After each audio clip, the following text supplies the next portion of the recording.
Hi friends, today எதை பற்றி பார்க்க போகிறோம் அப்படின்னா 6th 7th ஓல்டு புக்கில் இருக்கக்கூடிய பிறமொழி சொல்லுக்கு இணையான தமிழ் சொல் தான் பார்க்க போகிறோம். பிறமொழி சொல் ஃபஸ்ட்டு சொல்கிறேன், அதற்கு இணையான தமிழ் சொல் நெக்ஸ்ட்டு. வேடிக்கை, காட்சி, கமலம், தாமரை, விஷம், நஞ்சு, புஷ்பம், மலர், உபயம், திருப்பணியாளர் கொடை. உபயம்னா அதுக்கு தமிழ் சொல் என்னது? திருப்பணியாளர் கொடை. உஷார், விழிப்பு. உஷாருங்கிறது பிறமொழி சொல், விழிப்புங்கிறது தமிழ் சொல். யதார்த்தம், இயல்பு. யதார்த்தத்துக்கு தமிழ் சொல் என்னது? இயல்பு. கமலம்ங்கிறது பிறமொழி சொல், தாமரைங்கிறதான் தமிழ் சொல். உபயம்ங்கிறது பிறமொழி சொல், திருப்பணியாளர் கொடைங்கிறதான் தமிழ் சொல். ஐதீகம், உலக இயல்பு. காகிதம், தாள். கிரீடம், மணிமுடி. கிரீடம்ங்கிறது பிறமொழி சொல், மணிமுடிங்கிறதான் தமிழ் சொல்.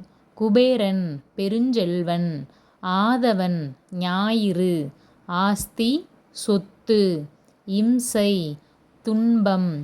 இருதயம், நெஞ்சகம். ஈசன், இறைவன். ஈசன் என்பது பிறமொழி சொல், இறைவன் என்பது தான் தமிழ் சொல். அதே மாதிரி தான் ஆதவன்கிறதும் பிறமொழி சொல், ஞாயிறு என்பது தான் தமிழ் சொல். காகிதம், தமிழ் சொல் என்னது? தாள்.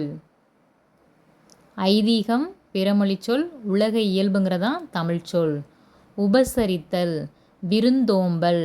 சுவிட்ச், பொத்தான். Ice water, குளிர்நீர்.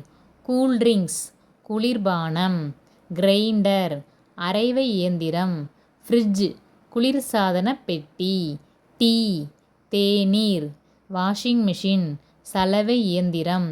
டெலிஃபோன், தொலைபேசி.